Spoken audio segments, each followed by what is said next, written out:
अखिलम नहि वेद धाता नो वारिगिरीशो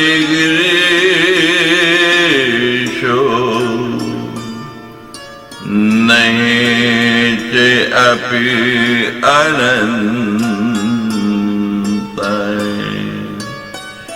अंशांशकापित किमुतन्यदेवा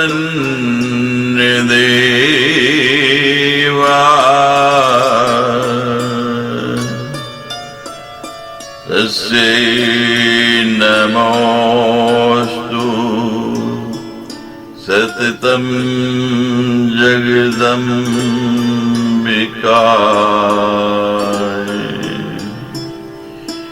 यद्पद पंकज रजे समवापि विश्वम्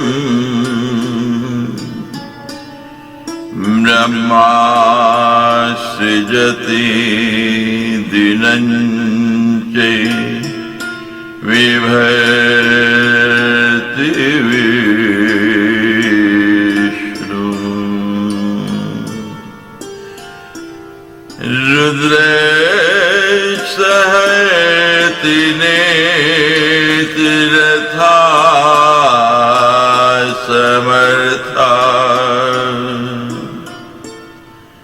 तस्यै नमोऽस्तु सततं जगदम्बिकाय तस्यै नमोऽस्तु सततं जगदम्बिकाय तस्यै नमोऽस्तु सततं जगदम्बिकाय।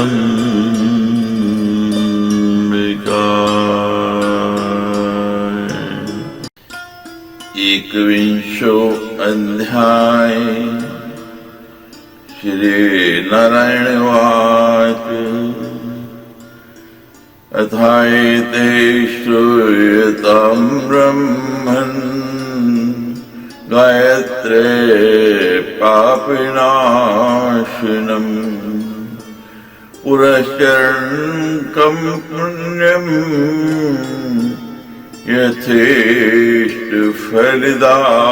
यथेष्टफलदायकम्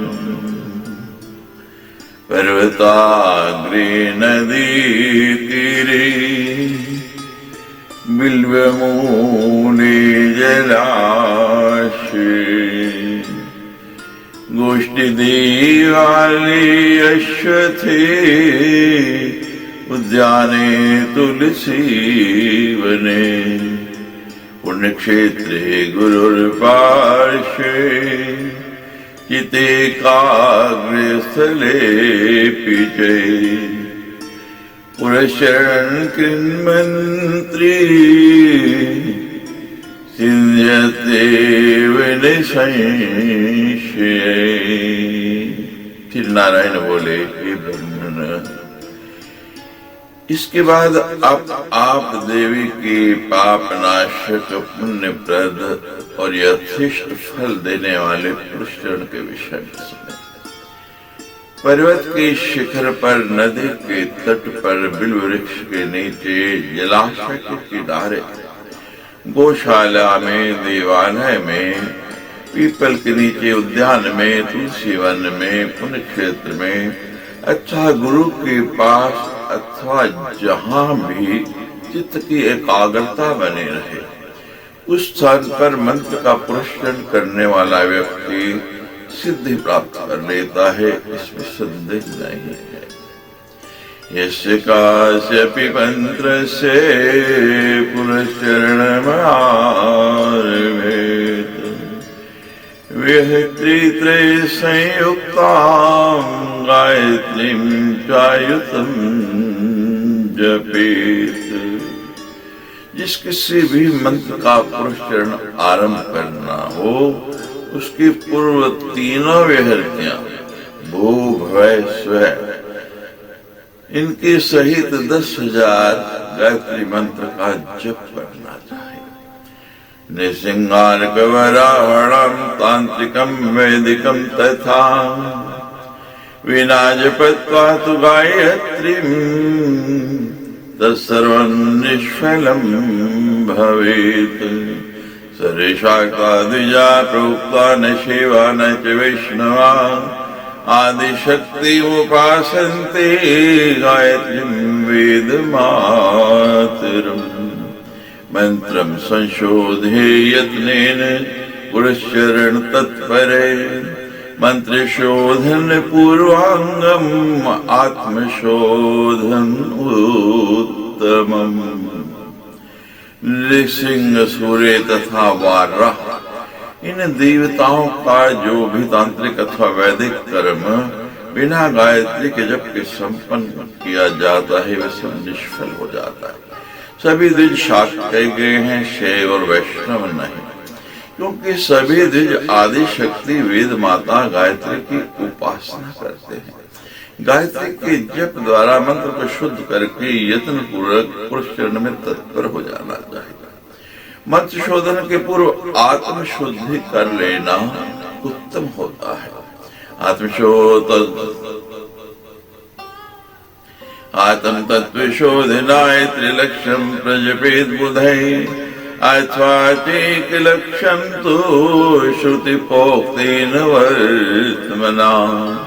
आत्म शुद्धि बिना कर्तुर जप होमादिका क्रिया निष्फलास्तु विज्ञेया कारणं श्रुति चोदितम्।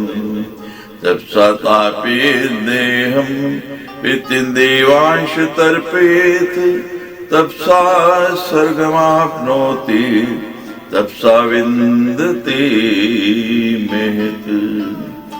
आत्म तत्व के शोधन के लिए विद्वान पुरुष को श्रुतियों के द्वारा बताए गए नियम के अनुसार गायत्री मंत्र का 3 लाख अथवा 1 लाख जप करना चाहिए। कर्ता की आत्मशुद्धि के बिना की गई जप होम आदि क्रियाएं निष्फल ही समझे जाने चाहिए, क्योंकि आत्मशुद्धि करना श्रुति सम्मत है। तपस्या के द्वारा अपने शरीर को तपाना चाहिए और पितरों तथा देवताओं को तृप्त रखना चाहिए। तपस्या से मनुष्य स्वर्ग तथा महान फल प्राप्त करता है। क्षत्रियो बाहुवीरेण तरिदा पदात्मने धनेन वैश्य शूद्रस्तु जप होमाद्विजोत्तमे। अतीव विप्रेन्द्र तपे कुर्यात् प्रयत्नते शरीर शोषणं प्राहु तापसा तप्योत्तमम्।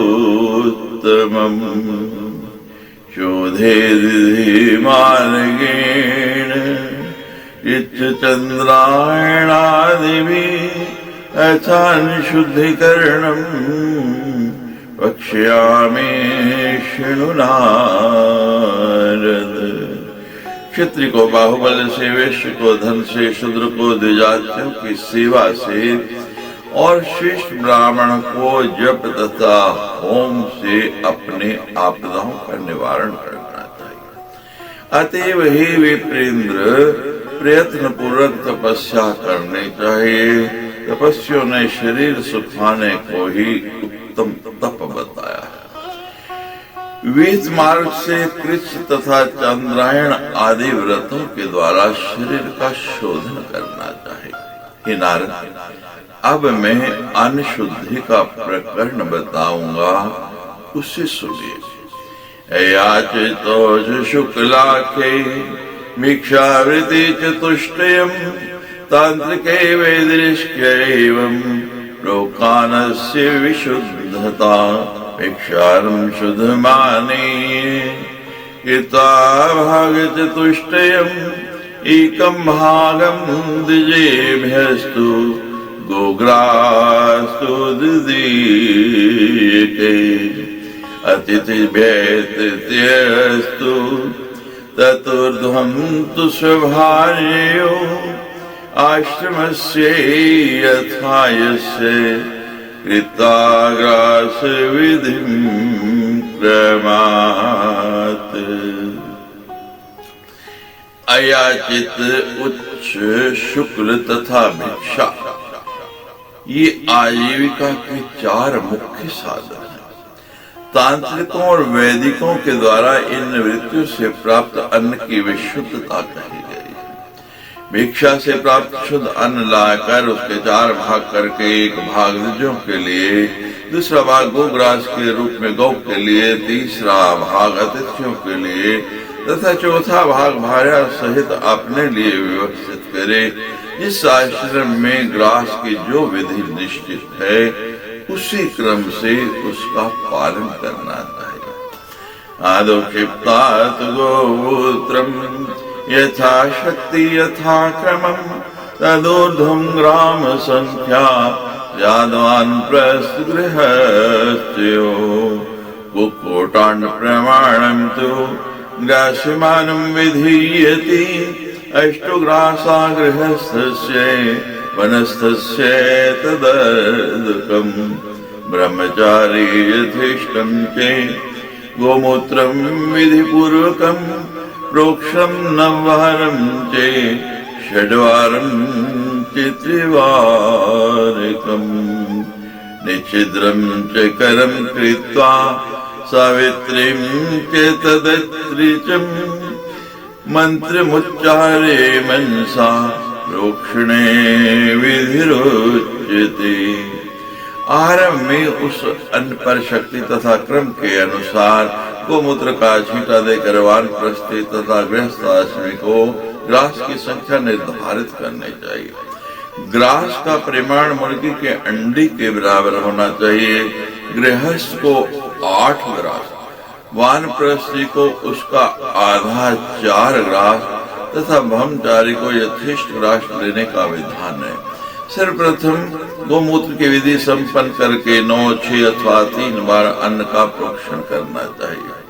उंगलियों को परस्पर छिद्र रहित करके तत्सवितु इस गायत्री ऋचा के साथ प्रोक्षण होना चाहिए।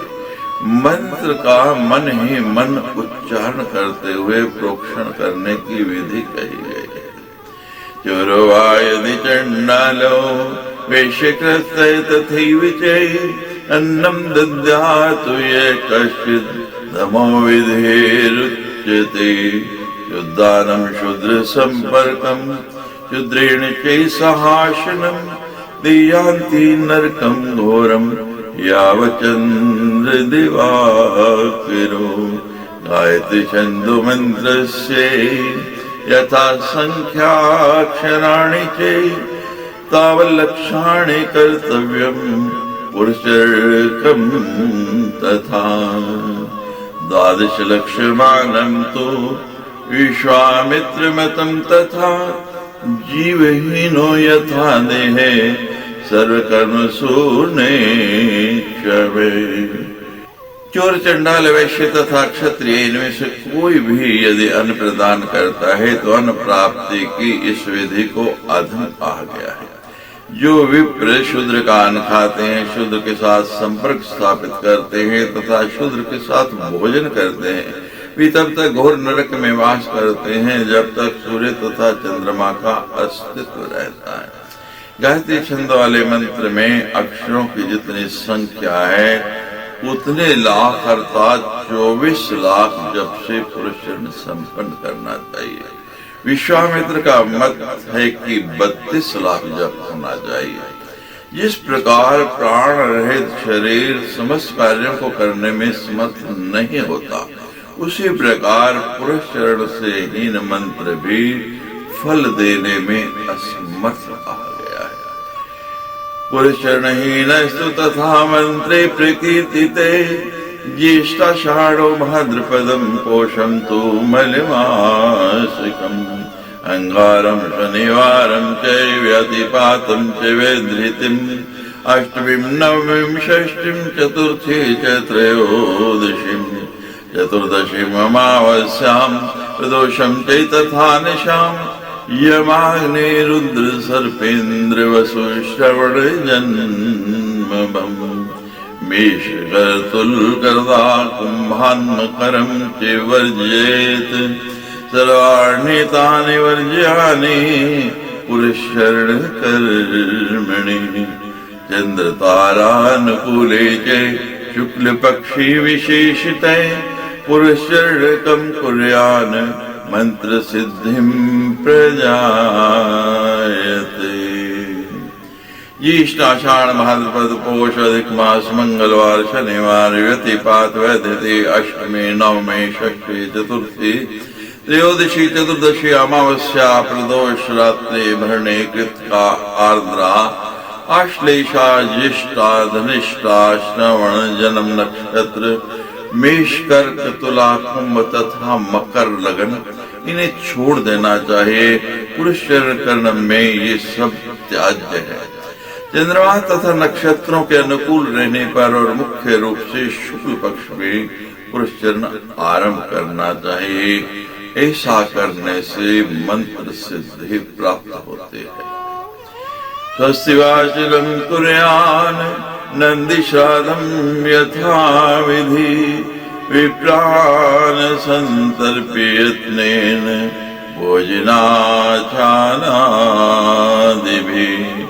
आरभेतु तदै पश्चादनुज्ञानपुरैस्सरम् प्रत्यङ्गमुखै शिवस्थाने द्विजस्यन्मे जपेत् काशीपुरी च केदारो महाकालोऽथ नासिकम् त्र्यम्बकं च महाक्षेत्रम् पंचदीपाय मे भुवि सर्वत्रैव दीपस्तु कुर्मासरमिति स्मृतम् प्रारम्भदिनमाराध्ये समाप्ति दिवसा विधि निन्यूनं नातिरिक्तं च जपं कुर्याद् दिने दिने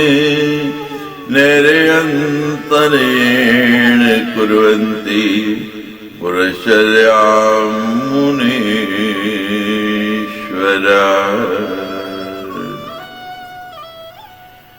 आरंभ में विधि पूर्वक स्वस्ति वाचन तथा नांदीश्राद्ध संपन्न करना चाहिए। भोजन तथा वस्त्र आदि से ब्राह्मणों को संतुष्ट करके उन्हें उनसे आज्ञा लेकर के पुरस्चरण आरंभ करना चाहिए। द्विज को चाहिए कि शिव मंदिर तथा अन्य किसी भी शिव स्थान पर पूर्वामुख होकर बैठ करके जप करे।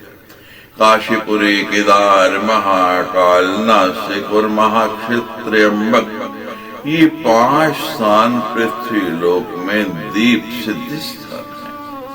इन स्थानों के अतिरिक्त सभी जगह कूर्मासन को दीप सिद्धि स्थान कहा गया है। प्रारंभ के दिनों से लेकर समाप्ति के दिन तक किसी भी दिन न तो अधिक और न कम जप करना चाहिए। श्रेष्ठ मुनिगण निरंतर पुरस्चरण करते रहते हैं। प्रातः काल से आरंभ करके मध्याह्न तक विधिवत जप करना चाहिए। जप की विधि में मन पर नियंत्रण रखे, पवित्रता से रहे, इष्ट देवता का ध्यान करता रहे तथा मंत्र के अर्थ का चिंतन करता रहे। प्रातरारंभे विधिवत जपिन मध्यादिना विधि मनैः संहरणं शोचं ध्यानं मंत्रार्थ चिंतनम्। गायत्री छंदो मंत्रस्य यथा संख्याक्षराणि च तावल्लक्षाणि कर्तव्यम् पुरस्चरणं तथा जुह्यात् दशांशेन सघृतेन पयोन्दशां तिले पत्रे प्रसूनस्य यवस्य मधुरान्विते कुर्याद्दशांशतो होमं ततः सिद्धो भवेन मुनि गायत्री चैव संसेव्या धर्म कामार्थ मोक्षदा। नित्य नैमित्तिके काम्ये तृतीय तु परायणे गायत्रस्तु परं नास्ति इह लोके परद्विजये। मध्याह्नमित भुङ्गे मौने तिसानानर्चन तत्परे जलीलक्षत्रयं धीमान अन्यमान सक्रिय।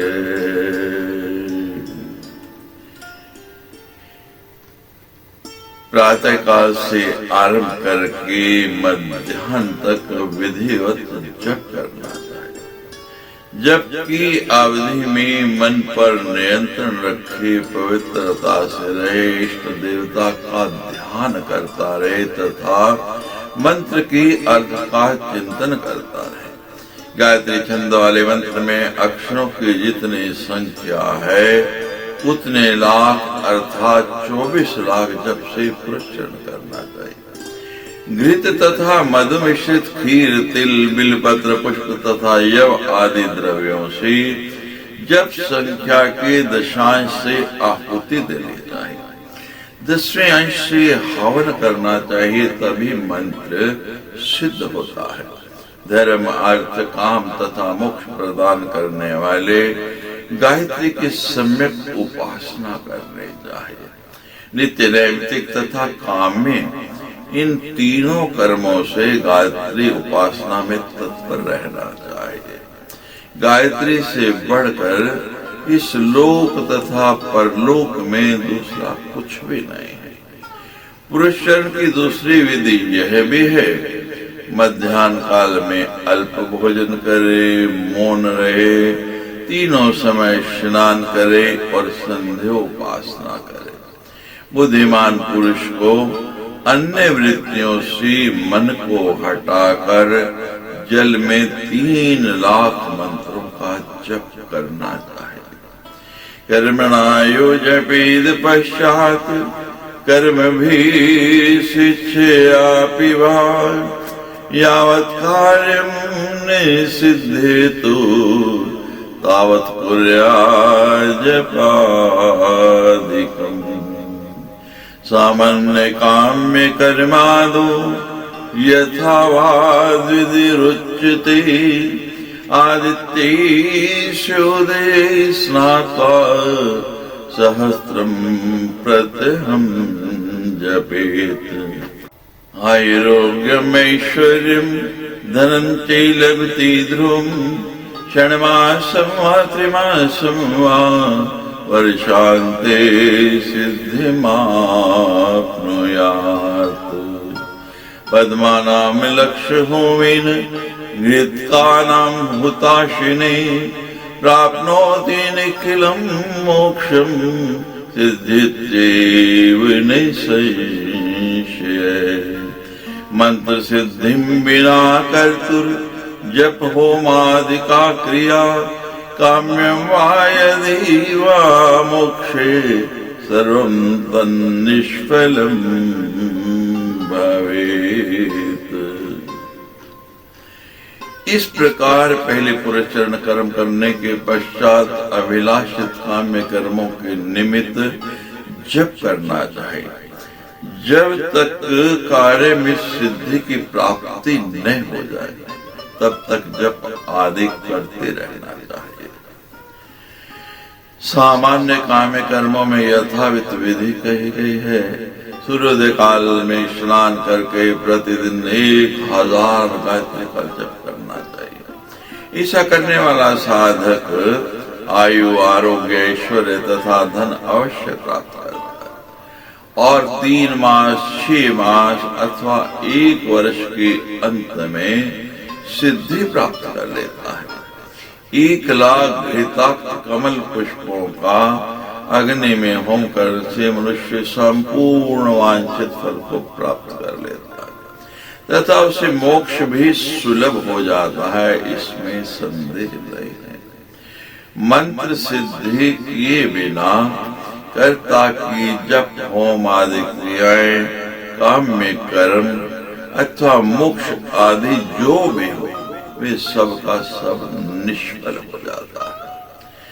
पंचविंशति लक्षेण दधनाक्षीण वाहुतात स्वदेही सिद्धते जंतुर महर्षिणां मतम् तथा। अष्टांग योग सिद्ध्या च नरे प्राप्नोति यत् फलम् तत्फलं सिद्धिमाप्नोति नत्र कार्य विचारणा।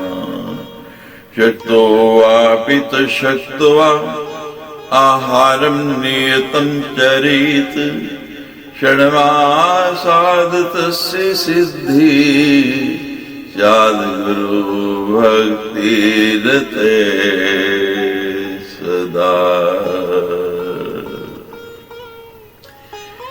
25 लाख गायत्री जप से तथा दही अथवा दूध से हवन करने से मनुष्य सिद्ध शरीर हो जाता है, ऐसा महर्षियों का मत है। मनुष्य अष्टांग योग के द्वारा जो फल प्राप्त करता है, वही फल इस जप से सिद्ध हो जाता है, इसमें संदेह नहीं करना चाहिए। साधक सशक्त हो अथवा अशक्त, किंतु उसे नियत आहार ग्रहण करना चाहिए। गुरु के प्रति सदा भक्ति परायण रहते हुए जो जप करता है, उसे 6 महीने में सिद्धि मिल जाती है। एकाहम पंचगव्याशी एकाहम मारुताशिने एकाहम ब्रह्मणान्नाशी गायत्री जप कृद भवेत्। स्नात्वा गंगादितीर्थेषु शतमन्तर्जले जपेत् शतीनापैस्तते पीत्वा सर्वपापै प्रमुच्यते। चान्द्रायणादिकृच्छस्य फलं प्राप्नोति निश्चितं राजा वा यदि वा विप्रे तपे कुर्यात् स्वके गृहे। गृहस्थो ब्रह्मचारी वा वानप्रस्थो अथवापि चेत् अधिकार परत्वेन फलं यज्ञादि पूर्वकम्। गायत्री जप करने वाले को एक दिन पंचगव्य के आहार पर, एक दिन वायु के आहार पर तथा एक दिन ब्राह्मण से प्राप्त अन्न के आहार पर रहना चाहिए।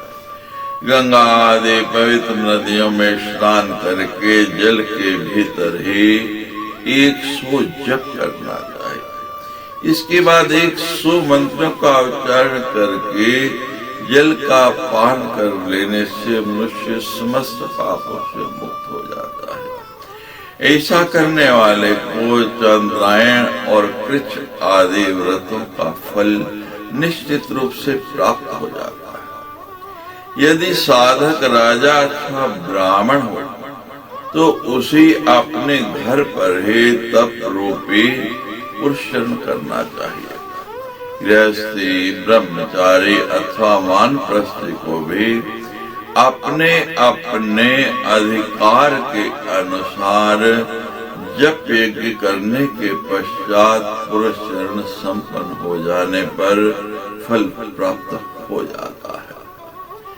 श्रुत समार्थ कादिकम कर्म प्रीति मोक्ष कांक्षिभिः साग्नि कष्ट सदाचारो विद्वद्वेष सुशिक्षितैः ततः कुर्यात् प्रयत्नेन फलमोदकादिभिः भिक्षान्नं शुद्धमश्नीय दष्टोग्रासन् स्वयं भुजेत्। मोक्ष की अभिलाषा रखने वाले पुरुष श्रुत और समार्थ आदि कर्म करते हैं। साधक को फल मूल तथा जल आदि के आहार पर रहते हुए विद्वानों के द्वारा सम्यक शिक्षा प्राप्त करके सदाचारी तथा अग्निहोत्री होकर प्रयत्न पूर्वक जप करना चाहिए। भिक्षा में प्राप्त शुद्ध अन्न ही ग्रहण करना चाहिए, जिसमें स्वयं मात्र 8 ग्रास ही भोजन करे। एवं पुरश्चरणकं कृत्वा मंत्र सिद्धिमवाप्नुयात् देवऋषे यदनुष्ठानात् दरिद्रं विलयं भजेत्। यद् श्रुत्वापि च पुण्यानां मैत्रीं सिद्धिमाप्नुयात्।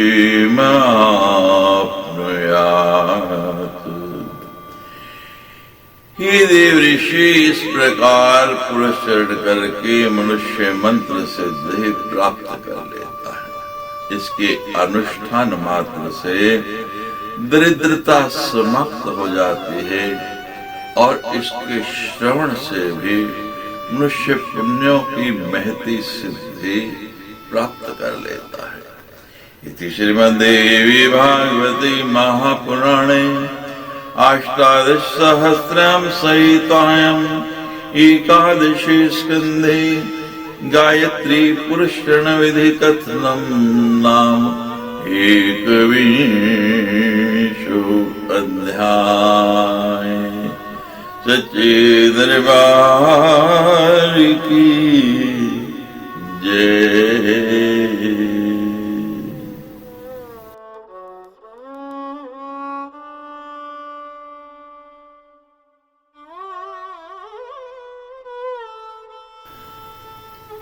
द्वाविंशो अध्याय।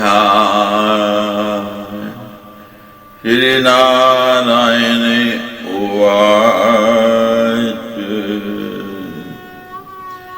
अथातेषु एतं ब्रह्मन्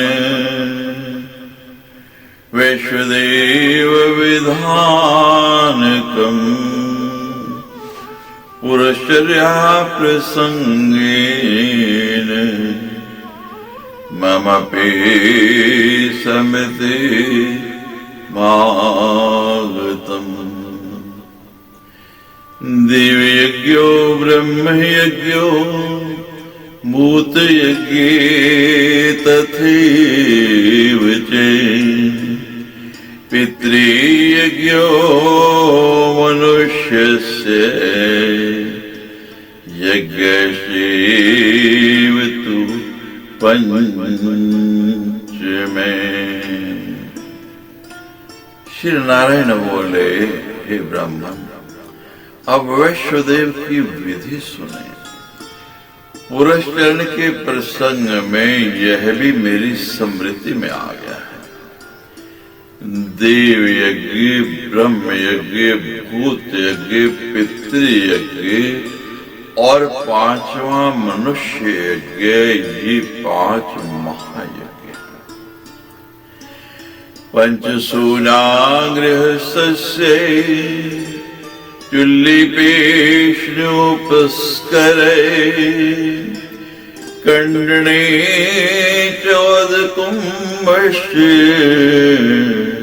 तेषां पापस्य शान्ते। न चुल्यां नायसि पात्री न भूमो न च खर्परे वैश्वदेवं प्रकुर्वीत कुंडिवास्थंडले पीवा। गृहस्थ के घर में चूल्हा, चक्की, झाड़ू, ओखले, जल का घड़ा, इन 5 वस्तुओं से होने वाले पाप की शांति के लिए यह यज्ञ आवश्यक होता है। चूल्हा, लोह पात्र, पृथ्वी, मिट्टी के बर्तन, कुंड अथवा वेदी पर बलि वैश्वदेव नहीं करना चाहिए। निपाणेन शूर्पेण न च मेधाजिनाधिभिः मुखीनो पद्मेदग्निं मुखादेव व्यजायत। हाथ से, सूप से अथवा मृग चरम आदि से धोख करके अग्नि को प्रज्वलित नहीं करना चाहिए, अपितु मुख से फूंक करके अग्नि को प्रज्वलित करना चाहिए, क्योंकि अग्नि का प्राकट्य मुख से ही हुआ है।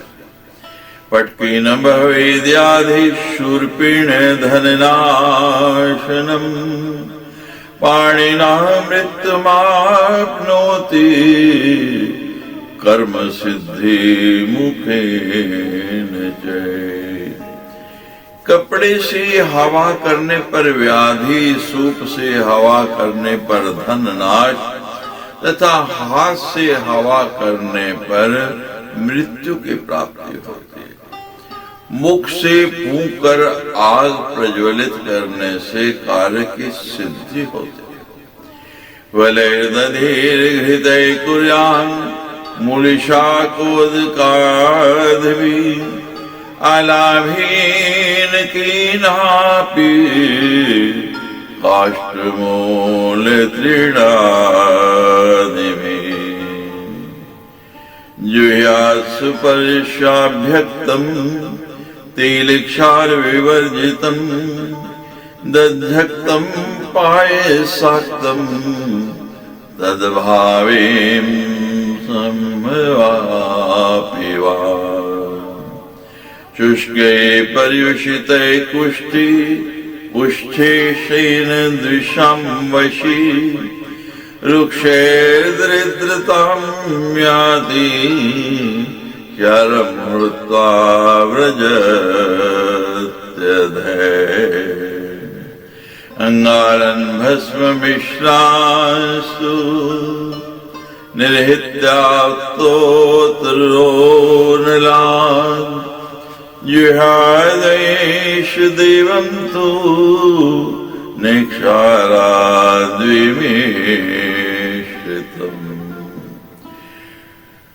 फल, दही, घी, मूल, शाक, जल आदि से बलि वैश्वदेव करना चाहिए। इन वस्तुओं के उपलब्ध न होने पर काष्ठ, मूल अथवा तृण आदि जिस किसी भी वस्तु से उसे कर लेना चाहिए। घृत से सिक्त किए हुए हव्य पदार्थ से हवन करना चाहिए। तेल तथा लवण मिश्रित पदार्थ हवन हेतु वर्जित है। दधि मिश्रित अथवा दूध मिश्रित, और यदि इनका अभाव हो तो जल मिश्रित द्रव्य से भी हवन संपन्न किया जाता है। मनुष्य शुष्क अथवा बासी अन्न से हवन करने पर कुष्ठी होता है। जूठे अन्न से हवन करने पर शत्रु का वशवर्ती हो जाता है।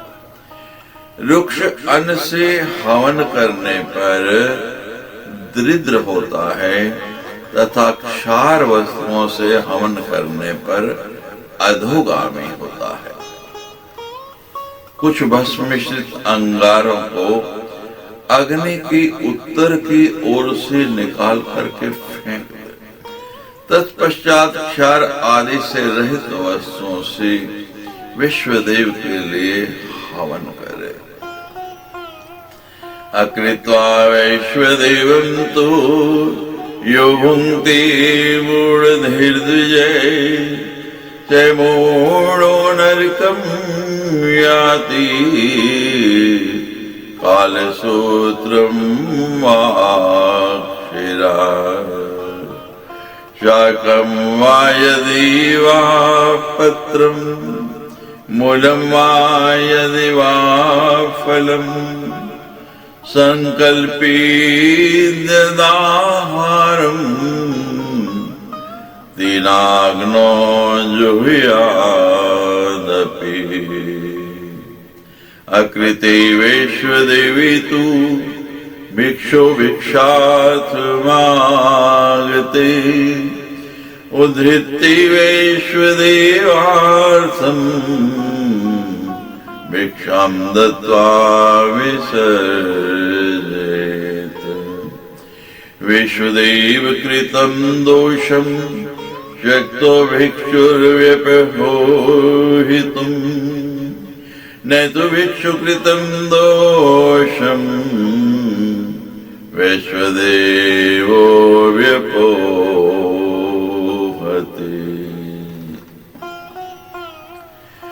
जो मूर्ख बुद्धि द्विज बिना बले विश्वदेव किए भोजन करता है, वे मूर्ख काल सूत्र नरक में सिर को नीचे किए निवास करता है।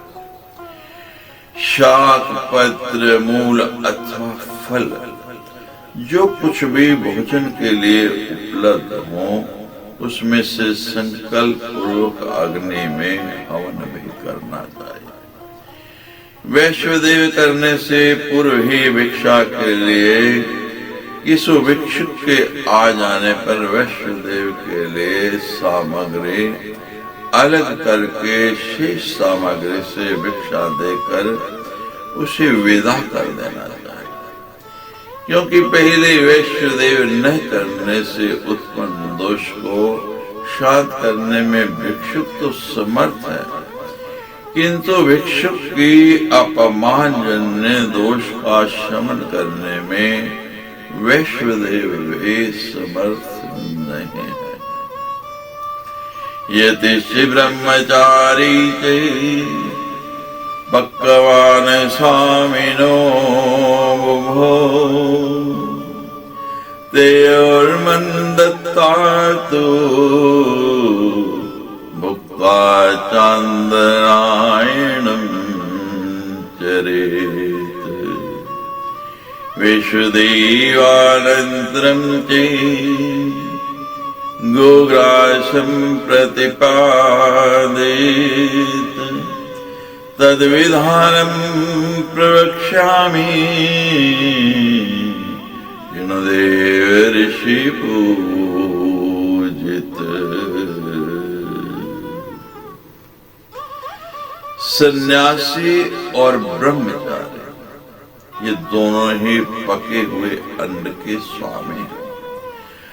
अतीव इन्हें अन्न प्रदान किए बिना ही भोजन कर लेने से मनुष्य को चांद्रायण व्रत करना चाहिए।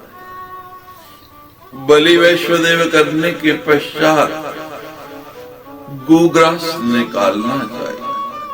हे देव ऋषि पूजित, इसका विधान मैं बता रहा हूं, आप सुनिए। सर्वैर्वैश्वर्यमाता नित्य विष्णुपदेशिता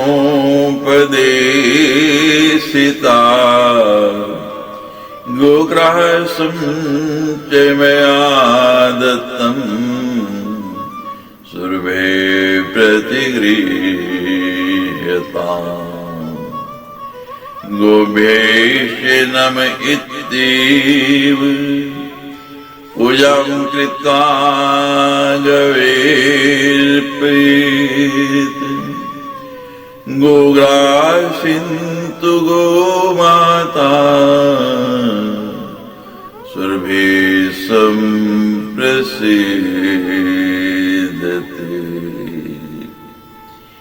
ही सुरभि, आप सुरभि नामक वैष्णवी माता हैं।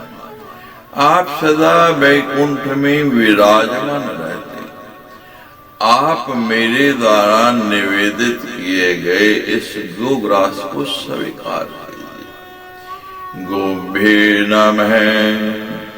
ऐसा कहकर गो पूजन करके वह गोग्रास गो को अर्पित कर दे, क्योंकि गोग्रास से गो माता सुरभि परम प्रसन्न होते हैं।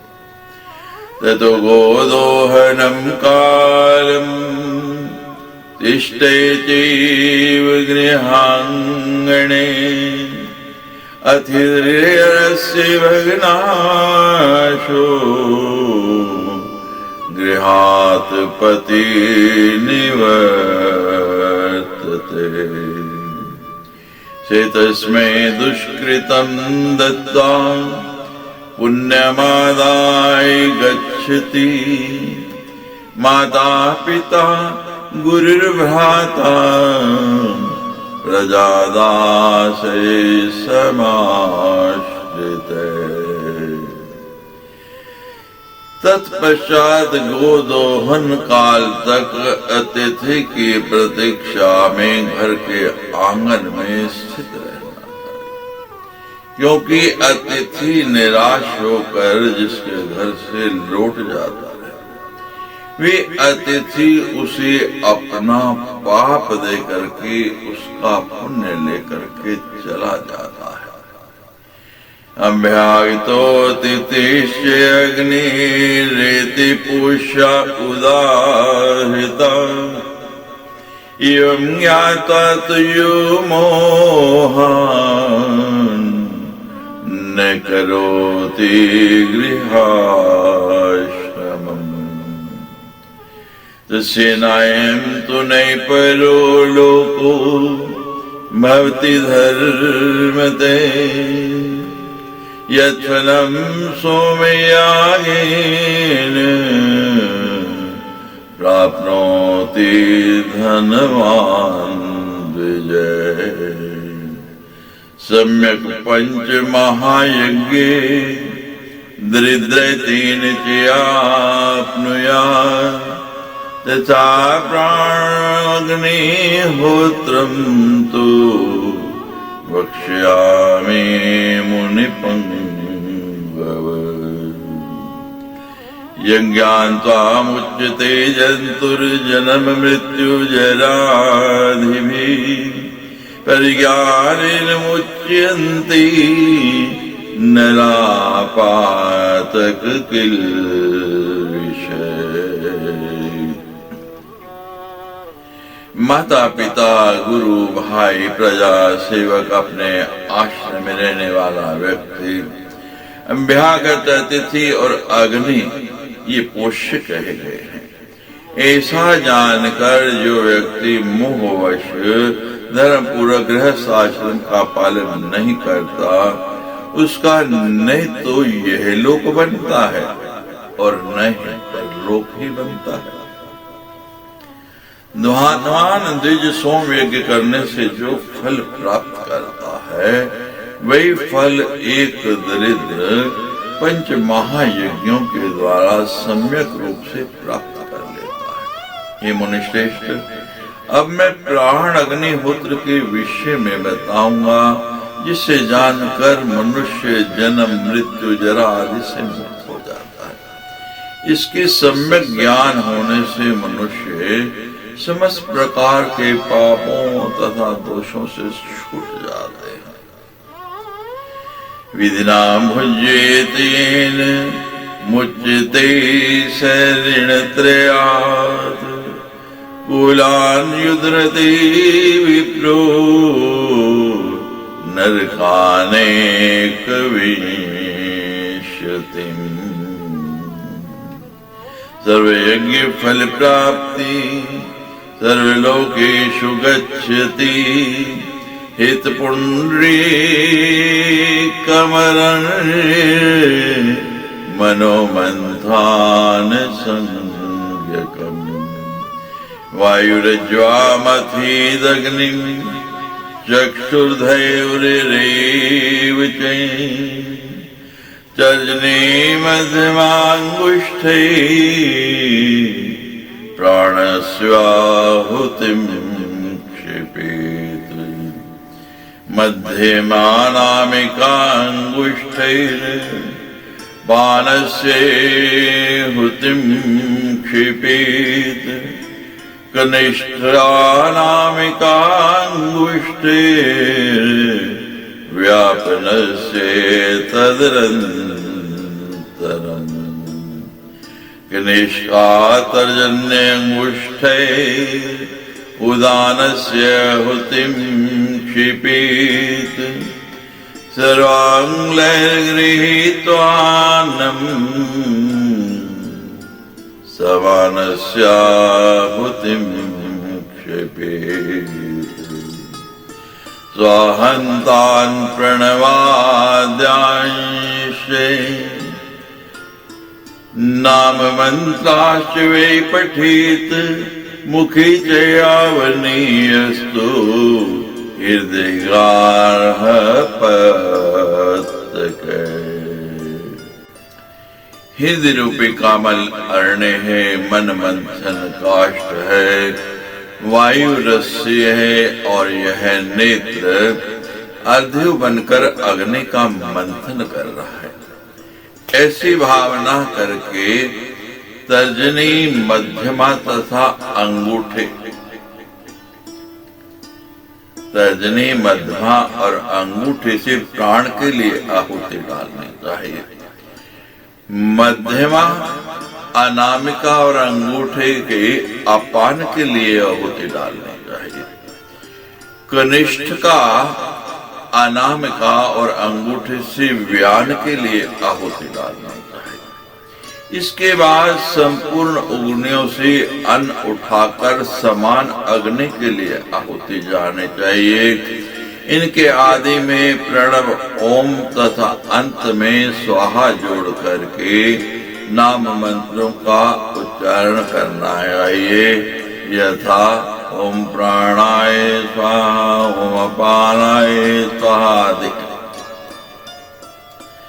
नमोचे दक्षिणाग्नि श्रेयादते सभ्यवज्जिसको वाग्भूता प्राणे उद्गाता चक्षुरधर्वैव च मनो ब्रह्मा भवे श्रोत्रम् अग्नेस्थान एव च अहंकारे पशुश्च यत्र प्रणयपैरितम् बुद्धिश्चै पत्नी संप्रोक्ता यदधीनो गृहाश्रमी उरोवेदस्तुरोमाणि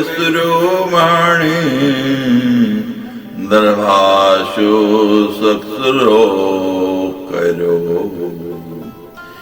तदनंतर मुख में आवाहने अग्नि, हृदय में गार्हपत्य अग्नि, नाभि में दक्षिणाग्नि तथा नीचे के भाग में सभ्याग्नि और आवश्यक अग्नि विद्यमान है, ऐसा चिंतन करे। वाणी होता है, प्राण उद्गाता है, नेत्र ही अर्चु है, मन ब्रह्मा है, श्रोत्र आग्नेय स्थान है, अहंकार यज्ञ पशु है और प्रणव को पेय कहा गया है। बुद्धि को पत्नी कहा गया है, जिसके अधीन गृहस्थ रहता है। वक्षस्थल वेदी है, शरीर के रोम कुश हैं तथा दोनों हाथ शुक्र और सुरवा है।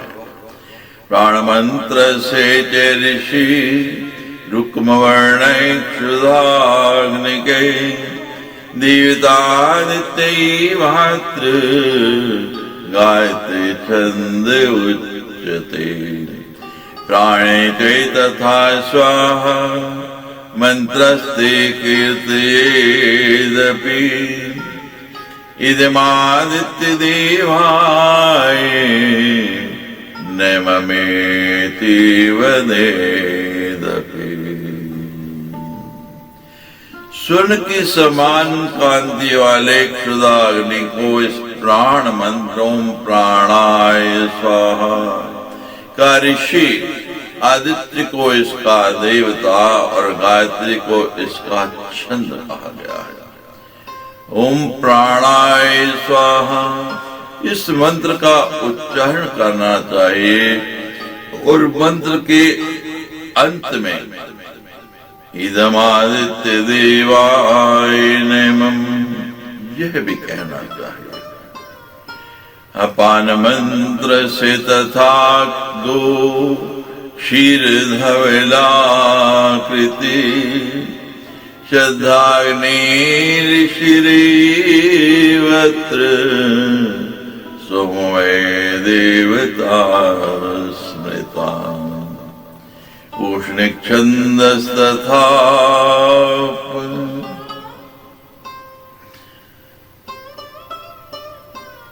उष्णिक छंद तथापनाय स्वाहित्यपि कीर्तयेत् सोमायेदं चिन्ममेत्रो हे परिकीर्तितः। गाय के दूध के समान श्वेत वर्ण वाले श्रद्धाग्नि अपान मंत्र के ऋषि हैं। सोम को इस मंत्र का देवता कहा गया है। उष्ण किसका छंद है। ओम अपानाय स्वाहा मंत्र के अंत में इदम सोमाय नमः ऐसा पूर्व के भांति उच्चारण करना चाहिए। व्यान मंत्र से चाख्यातो अम्बुजवर्ण हुताशनय ऋषिरुक्तो देवताग्निरनुष्टुप छंदरितम् व्यानाय च तथा स्वाहा अग्नेदं नममेत्यपि उदान मंत्रस्य तथा शक्र लोप सवर्णके ईश्वरग्नि समाख्यातो वायुर्वे देवता स्मृता मृति छंदाख्यातम् उदानाय च पूर्ववत्। कमल के भांति वर्ण वाले आख्यात नामक अग्नि व्यान मंत्र के ऋषि कहे गए हैं। अग्नि इस मंत्र के देवता है तथा अनुष्ट इसका छंद कहा गया है। ओम व्यानाय स्वाहा कि अंत में इदम अग्ने नमः यह भी कहना चाहिए। इंद्रगोप के समान रक्त वर्ण वाले अग्नि उदान मंत्र के ऋषि कहे गए हैं। वायु इसके देवता कहे गए हैं और बृहति इसका छंद कहा गया है। पूर्व की भांति ही ओम उदानाय स्वाहा इदम वायवे नमः ऐसा द्विज को उच्चारण करना चाहिए।